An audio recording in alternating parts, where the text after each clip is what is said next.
Hello, everybody. Um, it's been a very long time since I've kind of made a video where I'm just kind of ranting to myself or providing an update on my band. But I think it's definitely worth one. I was kind of thinking to myself earlier that maybe I should do one of these videos I have not done in a long time because while none of you that are watching this video probably even know what my band, the Texas Dreamers, is, I want to make it for number one, those that do, and number two, those that might even be interested in it anyways, even if you don't know what the band is, because I think it's a quite of an interesting story, musically, and on another level that I can't particularly word right now.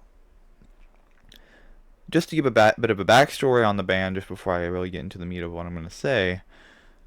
My band was formed here in Texas with me and two other of my best friends, Evan and Trey. Evan being the pianist, Trey being the, well, placeholder drummer. I say placeholder because he didn't really actually play any drums except for on, I think, a song called Shadows near the end of it. That song was not particularly good because of the way that we recorded the audio, but I digress. We formed that in 2022. Technically a little bit before December, but I'm going to say December because that was when we made our first song. December 29th, 2022, and I remember that because that was a very special day whenever we released that song called Nobody Cares. That song did really well when we first released it, like surprisingly well. And it got like 100 views in the first day. And it was really kind of crazy to really take that in because we were brand new to,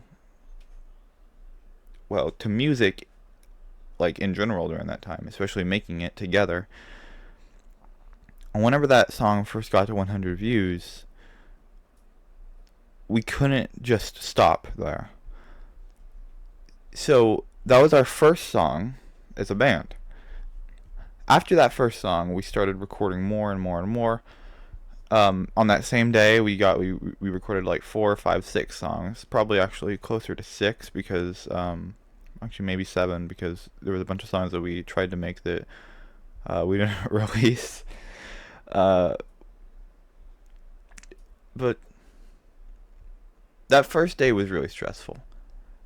And whenever you make 6, 7 songs, I can't believe I just said that unironically. Whenever you make 6, 7 songs, you kind of, like, at one time nonstop, you get really burnt out. And we got burnt out on our first day making music. And I don't think that most people actually do, but we did. And whenever we got together like this, the second time to record songs, is our band, the second day, because we didn't live really that close, so whenever we got together, we made all the songs at once. We didn't really take our time, and at this time, we were also recording songs on an iPhone, Evan's iPhone, who's the pianist, and that's how we got the music to be recorded. It was very bare bones, but I think it has a certain charm to it, certainly. But you know, we got together that second time, and then whenever we got together that second time, we did the exact same thing. We made 2 songs, only 2. The second time we got together, we only made 2 songs. Actually, no, it wasn't just 2. No, it was not just 2. It's just 2 popular or important ones that I'm remembering. No, we made like 4 or 5. And, well, again, we recorded like 6 or 7 songs that we just didn't release because they weren't very good. But what we did was we made 4 or 5 songs that we did actually release. Whenever we got together like that, we were making this song called, no, Hate Me was the last one. So we were making a couple songs, and I remember it started with Waves in the Ocean. Now, Waves in the Ocean, whenever I made that song, or like recorded it, it was nothing like how I wanted it to sound. That already got me already pretty burnt out. I was like, this sounded so good whenever I did not record this. What happened? What happened? Is it me? Is it the iPhone? What is it? My guitar didn't sound good. My voice didn't sound good. And I just did not like my performance. And whenever you're a musician and you do something that you really do not like, you blame yourself a lot and you get yourself burnt out. I do believe this is probably just about every type of art that you can do. If you do not like your art, you start to blame yourself.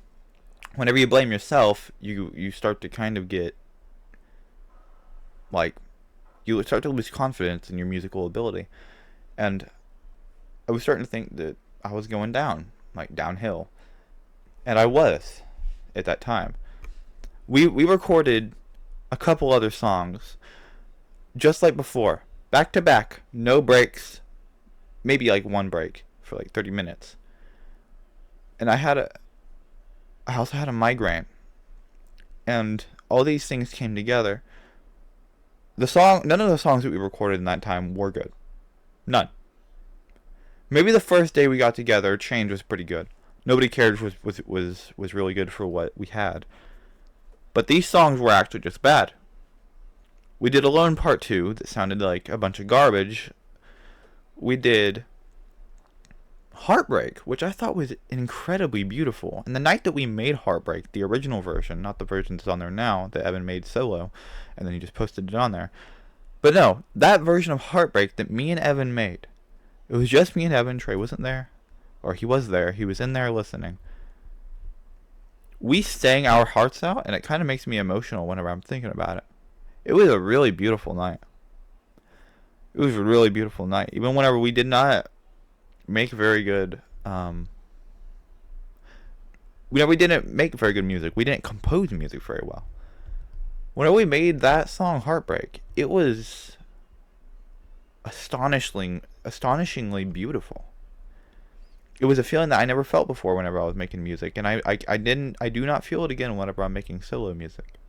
It's something that only a band can truly invoke in your feelings, because it's a sense of combined or shared love for music. And whenever you make something so beautiful, you just go to your friends and you say, "What did we just make?" And that was exactly what I did after we recorded that song. Me and Evan sang at the same time during that song at different parts. I kind of sang backup vocals. He sang lead. Evan was singing falsettos in that song. He was going crazy. And I was going crazy too, but I think I just sang it a little bit wrong. I kind of got a little bit over too confident, and I was singing kind of crazily. And it didn't mix very well hearing it the next day. I played guitar on that song. It was off time. It was really great, but it was off time. And Evan did not feel confident with his musical ability, much like myself in that time. Because just like I told you, we got so burnt out, especially on this day that I'm talking about. We didn't really exactly know what we were getting ourselves into with music. We blamed ourselves for our own,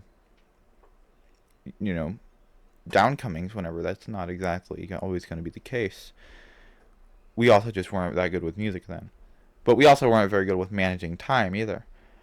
Because whenever music is your passion, you can't really force yourself to do it. Because whenever you force yourself to do it, unless it's something like, okay, I need to get this song done today, I'm going to go do it. That's a bit different. I gotta digress. I'm getting so lost in the topic. I could just make like an hour-long video just yapping about music. Maybe I should. If you guys want that, let me know. I mean, I certainly, like, just whenever I'm bored, I'll listen back to myself talking and watch it, or like play a game or something. And this will probably be uncut, I'm assuming. So most people will probably be bored once they get up to this point. I was actually just going to talk about the band's future, but maybe I'm just talking about the band in general today. And that could certainly be a thing. I could just go into a deep dive about what I love and dislike about our band, where our shortcomings were, and where we've really exceeded as a band.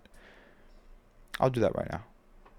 This video is going to be long, but I think that it'll definitely be worth it. I'm kind of just going through my thoughts while I'm playing this, and I hope that I'll maybe put in timestamps, or you can even use the AI thing that will probably be in the video to get a summary of it and to skip ahead a part of this. So AI, if you're out there, thank you for making this easier. Anyways,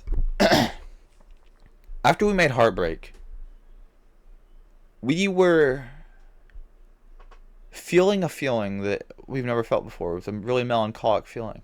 The next day, we uploaded the songs and this other song called Dying Star. Now, Dying Star, I fumbled the bag on. Because Evan can't... We wrote that song together. We wrote it well. It was one of probably our most well-written songs that we've ever made, even to this day, whenever I'm writing songs like Butterfly, which I think have my best writing and some really beautiful messaging in it.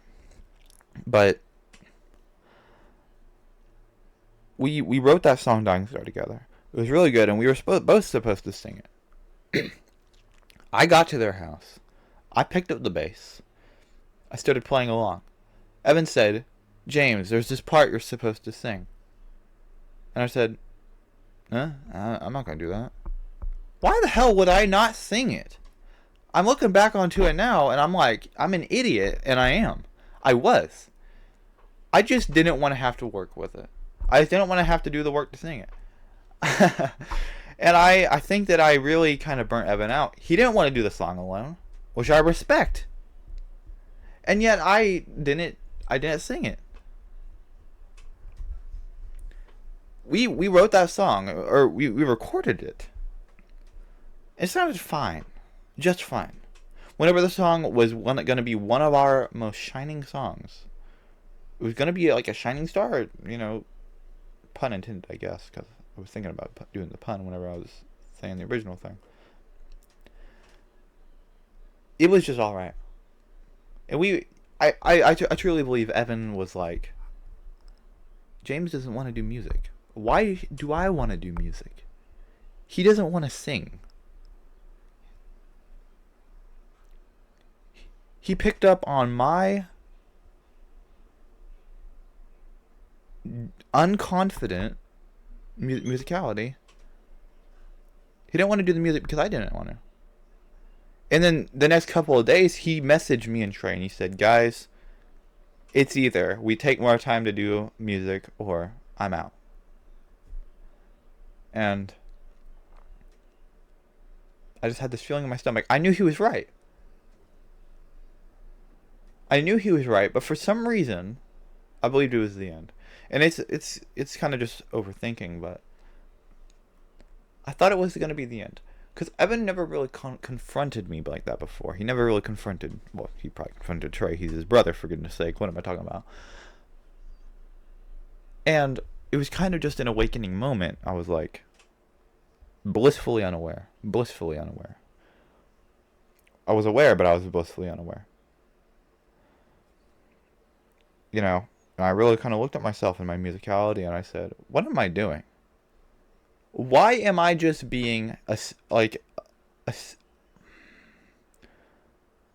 the word for it? It's like, whenever somebody comes in and it's like a solo artist, they hire a guitarist to come in and play a part. That's like what was just happening. And I didn't want to be that. We were a band, we were going to write songs together. And that's what should have been done. But for some reason, we didn't do that. Well, what we did was we wrote our songs separately. We came in and played a small part on each other's songs. You can hear it then, like bright as day. You can. It's so obvious. And that's one of the worst things about that time. Also, let's go ahead and get into the future before I forget about this. Where's our band now? This is such a great question, because I have no idea, guys. Schedules have been getting tossed around like there's a divine presence that's preventing us from getting together. And I wish it were not that way.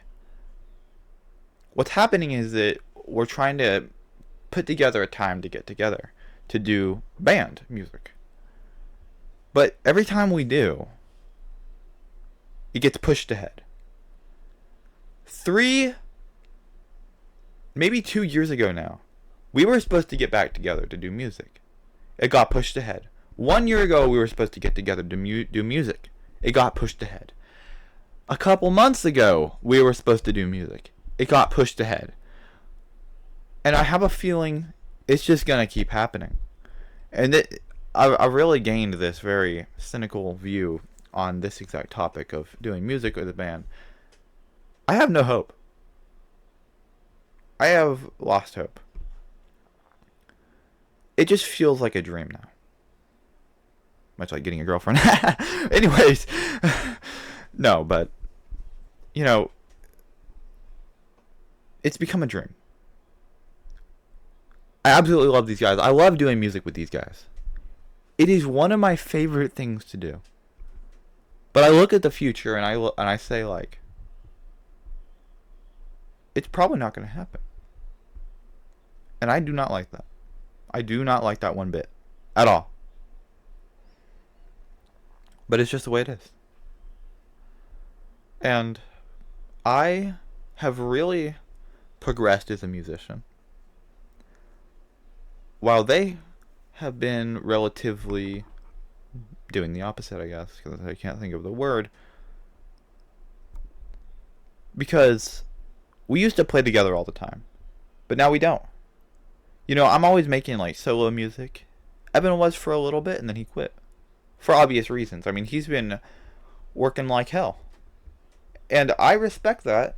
And I'm not going to come on here complaining that Evan's not, you know, like, as high of a skill as I am. Because it doesn't matter. Because whenever Evan was making a song, a couple, you know, a little while back, we were making this beautiful piano piece. So I know that it is not skill. I just basically just contradicted myself. That's alright. I do that all the time. But I really miss these guys. I want to keep doing music. And I wish that they could come down. Because what I want to do is I want to make an album that has that same feeling that whenever we made Heartbreak. But constantly. Each listen, it is magical. And I believe that we can do it. I know that we can do it. I know it for a fact because me and Evan did it whenever we were on a Zoom call playing together.